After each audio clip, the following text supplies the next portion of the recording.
Okay, so it's no secret that I'm a millennial, but I'm a millennial with questions. I have questions for Gen Z. I don't know what's going on in this generation where they have excessive use of pronouns or infinite pronouns that they can use. There's litter boxes in the bathroom, there's crazy hair color, there's furries, there's barking in the classroom, there's people saying that you can have a baby if you're a male. Like, just absurd things and ideas that I had never heard until it came to Gen Z. So I wanted to have a guest on who is Gen Z, who's actually pretty young but impressive Gen Z, I might say so myself, that might give me an inkling of hope for the generation. Today we have on Brilyn Hollyhand, who I've known for a few years and am very, very impressed by. You guys might have seen me share him on my social media, but Brilyn is a 18-year-old political commentator and strategist who has captured the attention of the nation and myself with his astute observations and exclusive interviews. He founded and is the editor-in-chief of the Truth Gazette, which is a conservative news service that he established at the age of 11. That's just the beginning of this being impressive.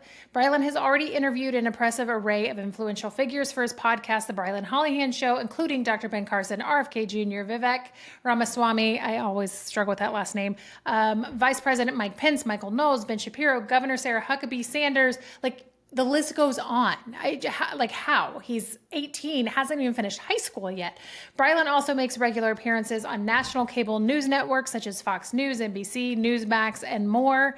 In early 2024, Brilyn was appointed as chairman of the RNC's inaugural Youth Advisory Council, naming him one of their top 10 visionaries to look out for in 2023. LA Weekly said of Brilyn, the political prodigy's rise to prominence serves as an inspiration to young individuals across the country, proving that age is not a barrier to making a substantial impact in the political landscape. His unwavering dedication, keen intellect, and impressive achievements, he has proven himself to be a formidable force in the world of politics.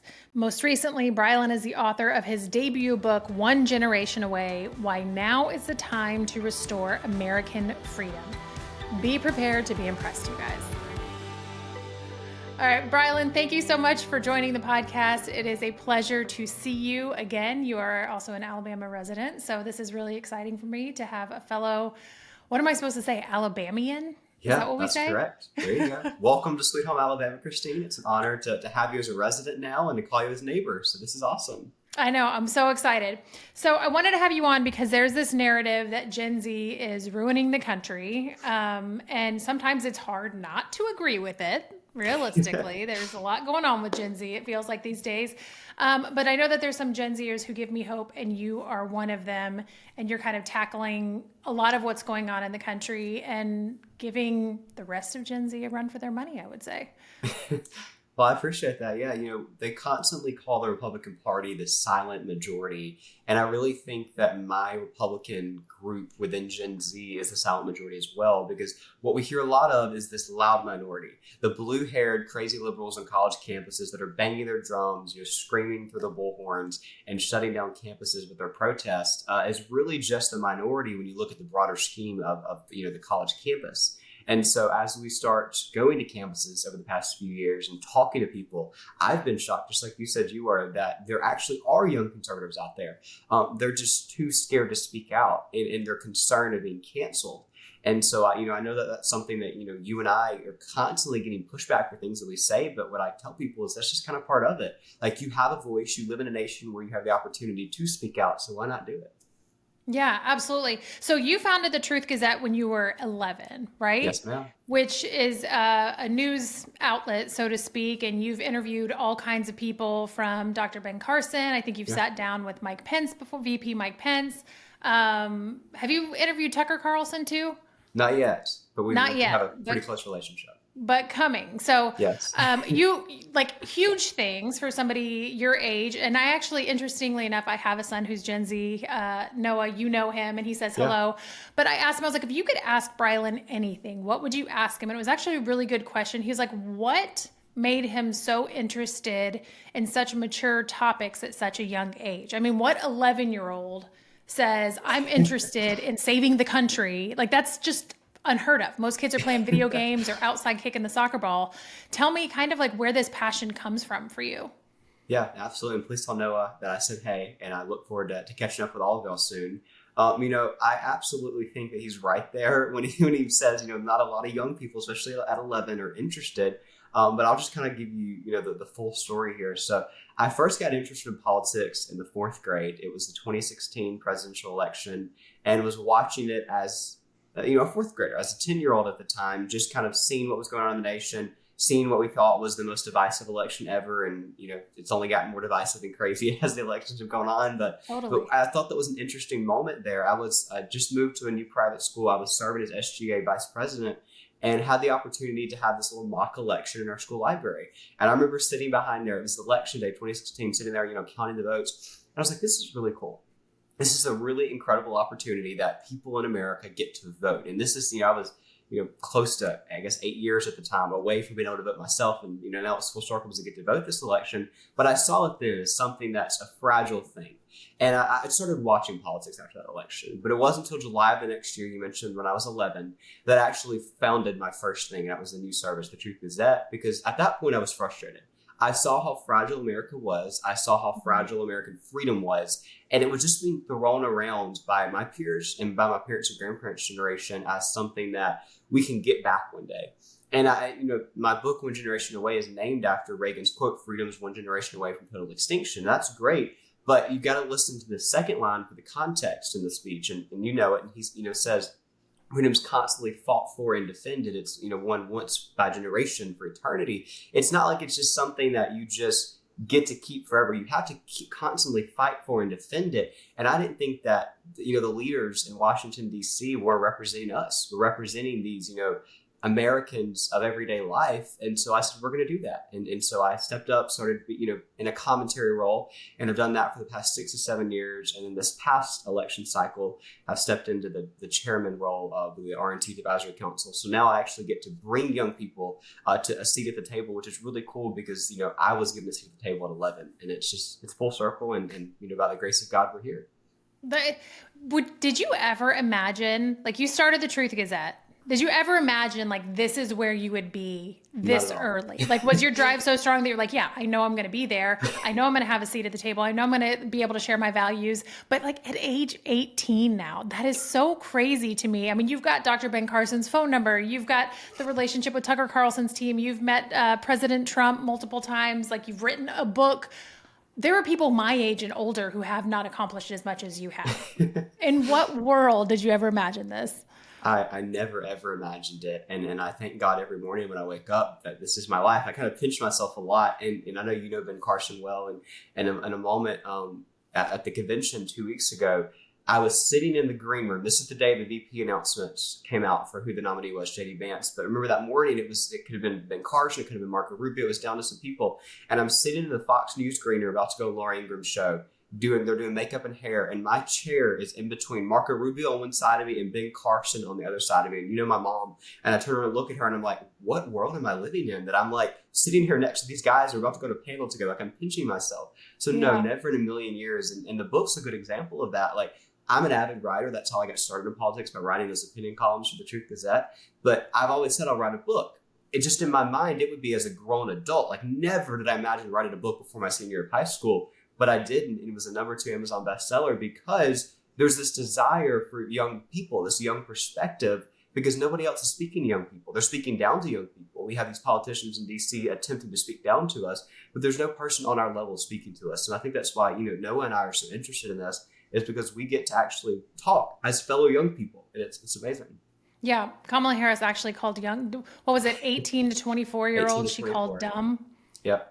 Something along those lines. Okay, so let's talk about the what you call the minority of Gen Z. We've got, I guess I can say I've never heard of furries or excessive use of infinite pronouns or litter boxes in bathrooms until Gen Z came along. What's going on with this sect of Gen Z today that this is like the norm for them?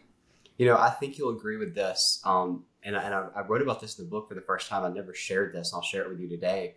I think it was really pivotal to me for me to kind of understand this process. And you got to understand what the other side's mindset is to understand what's going on in the country. Yeah. And it was during the summer of 2020, the riots were going on, division was at an all-time high level.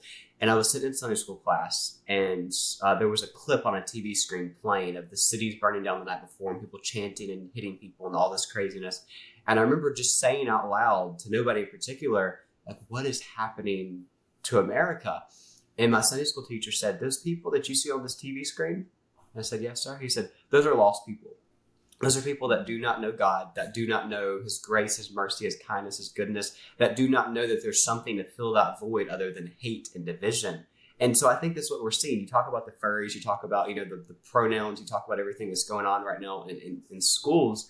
And we'll just use schools as an example, as from a young perspective. But I think that shows what that is. I mean, my generation's constantly seeking for something. We want something to put in our Instagram bios. We want some, thing to champion or triumph, to share on our stories and put a link there to, go support. And we're always trying to fill that void of feeling like we're doing something because we feel like we're not enough. And I think that, that's why we saw the protests. That's why we see people going out there to campuses doing this type of thing. And when we start a revival of campuses and say, listen, you are enough, through Jesus Christ, and that's the conversation that you need to have with him of just being there, just being present, just not having to constantly do something to fill the void that he can fill that void. And so when he said that in Sunday school in 2020, it clicks that is why things are so crazy. Like, these people do not know that there is a better option and that you can have peace with him, and that's what they're just constantly just trying to stir up hate and division. Right. It's like they're looking for their identity in something, in a way. Yes. You can reject Christianity, but you can't really reject religion because something else will become your religion. Yes. You will, whether it's your pronouns or you're constantly searching for something, like you end up worshiping something else, and oftentimes it becomes the self, and you're so lost, and you continuously look because you don't find your identity in God. Okay, so would you say that there's hope for Gen Z? Absolutely. There is absolutely hope for Gen Z. And what I constantly tell people when they say that they do not have hope, whether it's young people or old people, I say that my hope's in Jesus Christ and not in any DC bureaucrat. And that resonates. And that's something that I absolutely think that we need to get the message out there for. I mean, a perfect example, I share this, several times you and I have talked about it. One of my life goals when I started out at the age of 11, I wrote 3 things down. And it was on a little note card of goals in life. And it was write a book, which again, I said I thought that would happen, decades from now. Become a primetime host on some network. We haven't gotten there yet. And the third one was to make my generation the generation that ends abortion once and for all. And we're seeing progress with that. And we're seeing young people champion that with places like Students for Life and actually coming together as young people in my generation, feeling like we actually can champion this cause that's going to do something good, not just self-promote or cause hate and start division, actually something greater than ourselves. And so when I see stuff like that, I absolutely think that there's hope. And I think that shows this silent majority that's out there becoming loud to promote causes just like this. And that gives me hope. And I think it, as we look at it should give a lot of us hope. Yeah, I love that perspective. So I recently picked up a copy of your book. Obviously, you were here in town, and I was able to come see you at one of your book signings, which was so exciting for me. I love supporting my friends, and snagged one of your books. Tell me kind of your heart behind this book, who you hope gets their hands on it, and what you hope it does. Yeah, absolutely. And I appreciate you coming. That was such a fun day. And it was great catching up with friends in person, and always a good time. I absolutely think that One Generation Away it is a book for everybody. It's a book for my peers out there who want to get interested in politics, who don't necessarily want like a job in politics or anything like that, nothing crazy, just want to know what's going on in the country, but don't really know where to start. This is a book for them. It's also for parents out there, parents like yourself, who are seeing the indoctrination going on in the country, that are seeing what's going on in the classrooms, and want to start instilling Christian conservative morals and values in the homes, in the living rooms, before that teachers and activists try to get to our kids. And so the books for them is a starting ground for that. And it's also for grandparents. Grandparents out there like mine who look out at the country and just don't recognize the country that we're living in. And so that's why I wrote the book. It's 7 years of conversation since the age of 11 that I've had with the American people, where I've talked to as many people as I could around the country, but more importantly, Christine, I've listened to them. And what I constantly hear is the thing that we talked about today, that they don't think that there's hope, but there is hope. And that's what we're trying to instill, that not to be a fear monger, but we are one generation away from extinction. this is the time to stand up, to stop being the silent majority, to be the loud majority. This goes for Christians and conservatives sitting on the sidelines. This is your time to get off the sidelines and stand up, because we want to be a country to save, 10 years from now. And so that's the message that, you and I are trying to get out there. And I thought the book was a great way to do it. And it worked out. So I just appreciate the opportunity for, to talk about it, and that everybody else out there has been so supportive like yourself. I'm thinking in my head, this is not a question that I had written down. I'm just listening to you talk, and there's probably people listening to you talk too. You are so impressive when you speak, especially for an 18-year-old who just graduated high school. Did you have any media training or speech and debate or anything along those lines? Or are you just self-taught on how to represent yourself and your ideas? Yeah, no media training yet, no speech classes or anything like that. I suppose I might come across some of those in college, and I hope those help further my education, but nothing yet. You're impressive. I'll just say that. Mom and Dad did a great job. Is that your goal? Are you going to college? Because I actually wanted to dive into education here shortly. Yeah. Is college even worth it these days anymore? Like, what's your ideas there? Because we see them, and often the right will tout the college campuses as indoctrination camps, and rightly so, many of them are. What is your outlook on education? High school, can we go to public school anymore? Can we not go to public school anymore? Christian schools are going woke. And then universities, can you talk to us a little bit about those, since you are kind of in the middle of going to all of these? Yeah, no, you're absolutely right. And what I tell people, what I tell my peers, is that we live in a world now, in a country where you don't have to go to college to succeed or survive. And I think that people are starting to hear that. We've known that for years, but that's finally breaking through that bubble of, oh wait, I could have a normal life, have a normal workforce environment without being indoctrinated for 4 years and having all this debt. And so, no, I don't think that everybody has to go to college as of now. And this is going into my senior year. My first day of school is tomorrow. Stuff could change along this semester. Oh, wait, you didn't even graduate yet? Oh, no. First year. I thought you were already graduated now for some reason. No, ma'am. Just finished your junior year going into your senior year. I mean, correct. Mind-blowing. So I'm planning to go to college as of now. And that's my goal. That's what I want to do. That's what I've said, for years. But I know that my identity is not going to be in my degree. My identity is not going to be in, what my professors try to sway me on or make me believe. And so I think that, you talk about these being indoctrination camps. You have to go in there now so strong on your morals and values that you can't be swayed. And so I think that that's something people need to be aware of before they go into it. What a force to reckon with. If you're in a professor's class and they try to say something, I know that you're just going to jump in and challenge them. I would love to be a fly on the wall. Okay, so comprehensive sex education, I feel like has sunk their claws so tightly into children these days. It's what they're pushing in schools, and has created this excessively over-sexualized society. And I see a lot of young people rejecting abstinence. Is this fixable? Can we show, because if you're not abstinent, or if you are having casual sex or careless sex, and you have comprehensive sex ed really pushing this on you, we're going to see this in unplanned pregnancy or result in unplanned pregnancies. Obviously the obvious that they share, STDs and that, but it's going to increase abortions. And we know that the majority of abortions are from unmarried women. Yeah. So how do we kind of combat what's going on in schools with comprehensive sex ed? How do we promote abstinence and say, no, this actually is the cool way. God designed sex to be within the confines of marriage. And it is a beautiful thing when you do it as such, but there's a lot of things that can happen, including babies, when you go do it outside of this isn't rocket science of how babies are made. I'm just really concerned about Gen Z when it comes to abstinence, and they kind of reject it. No, well, you're totally right. And that's something that I'm so concerned about, that we're seeing. I mean, you're seeing it in the numbers that are coming out, but I'm seeing it, in my everyday life, that it's becoming the culture that's okay. It's becoming the norm that's okay. And it's not okay, Christine. And so what I think is this. This is how it kind of all started, and you've talked about this a lot.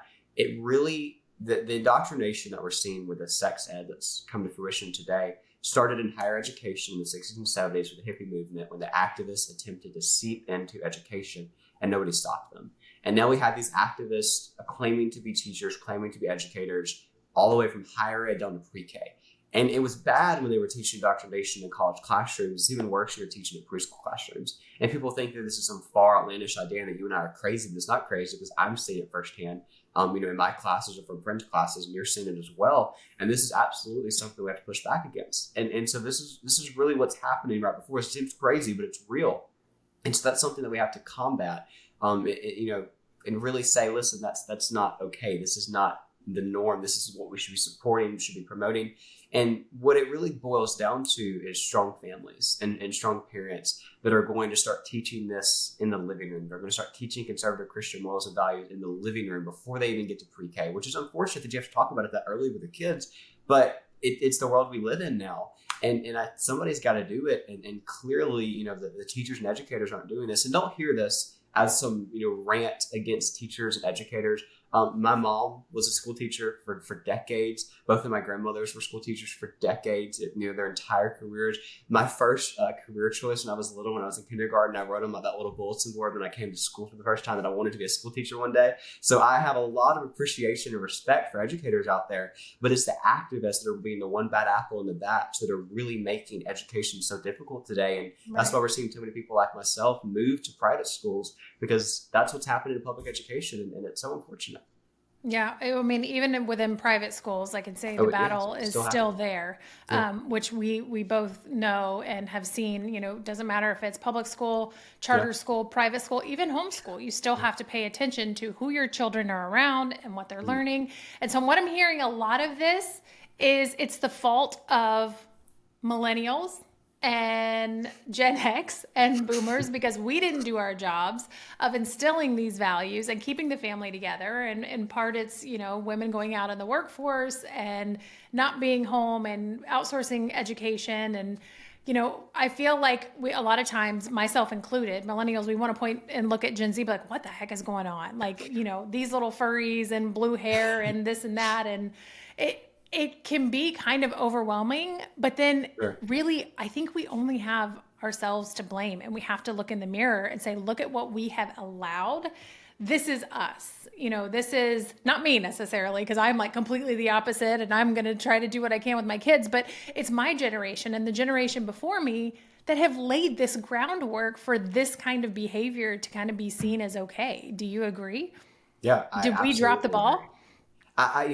I think that when the nuclear family fell apart as the American standard, I think the country fell apart. And that's what we're seeing the results of today. We're seeing the results of, fathers not in the homes, moms not there to teach these conservative Christian values. And that's something we have to go back to. And I know this sounds like some, crazy ancient idea, but we were founded as a Christian nation as much as they try to separate it. And we still need to be teaching those Christian conservative values in the living rooms before it's too late. And we're getting to that point. And it's, it's never too late to have these conversations with your children, with your family. And the time was yesterday. So we need to get on that. You're immersed in Gen Z. Tell me, how does Gen Z view abortion?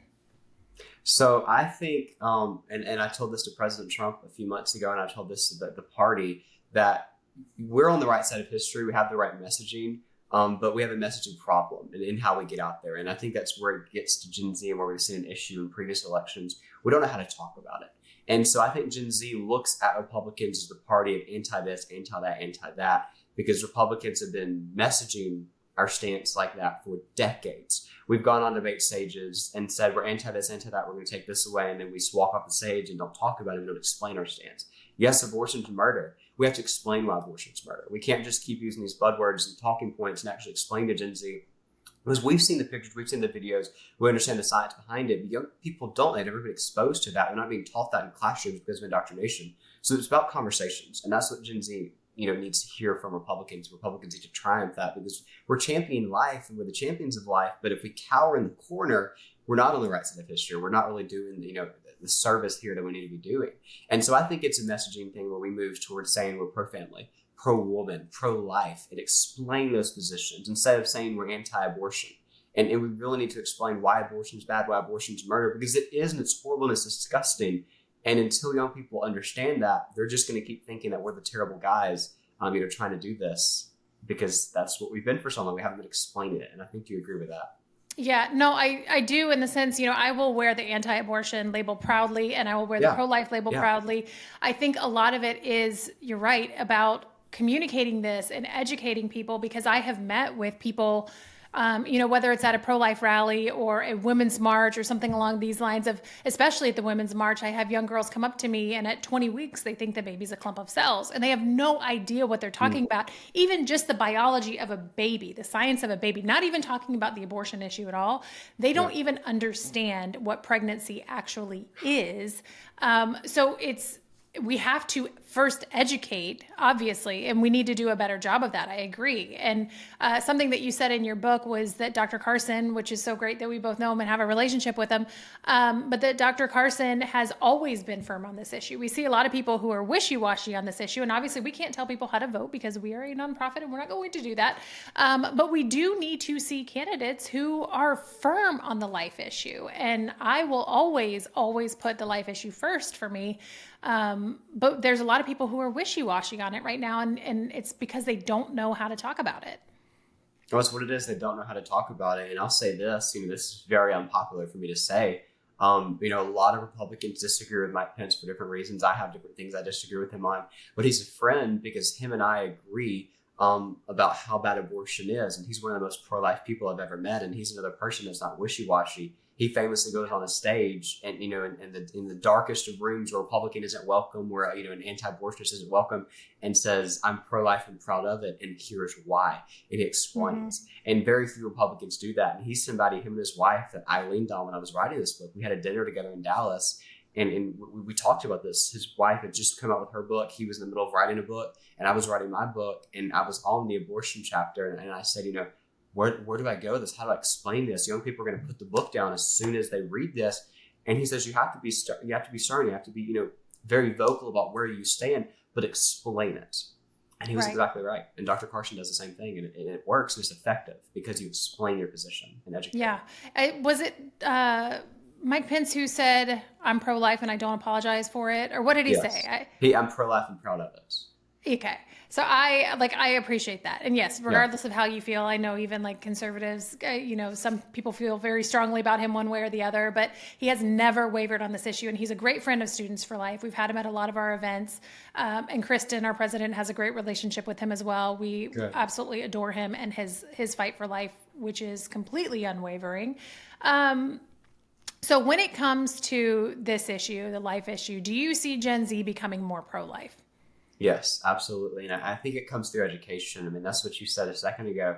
But the problem right now is in schools, they're teaching us more about gender pronouns than about babies, where babies come from and what babies are.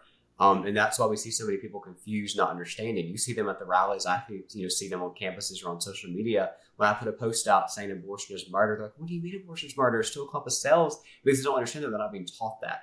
And so absolutely, I think through education, we will be a lot more pro-life. We are the pro-life generation. We're also the post-war generation. And so I think we have the unique opportunity to start that conversation now instead of waiting for it to, go down to the next generation. Oh, amen, Brylyn.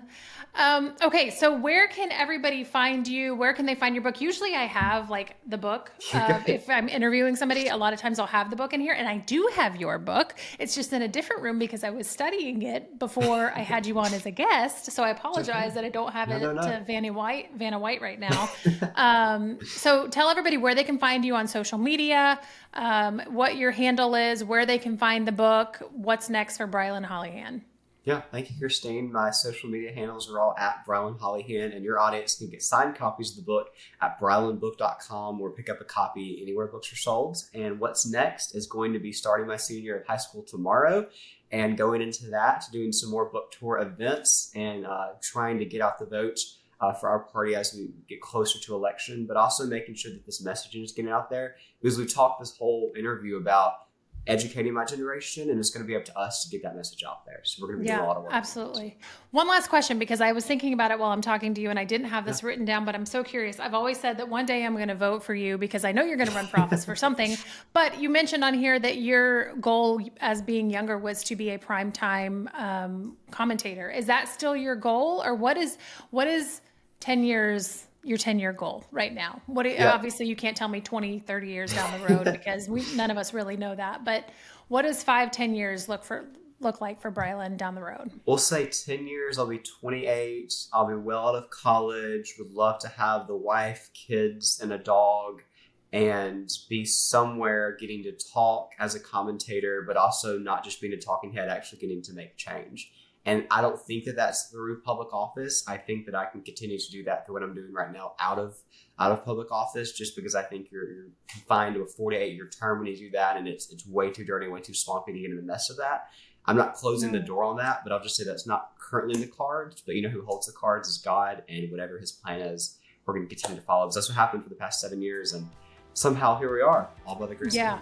Yeah, no kidding. Okay, so maybe I won't be voting for you. Maybe I'll just be turning on the TV and watching you.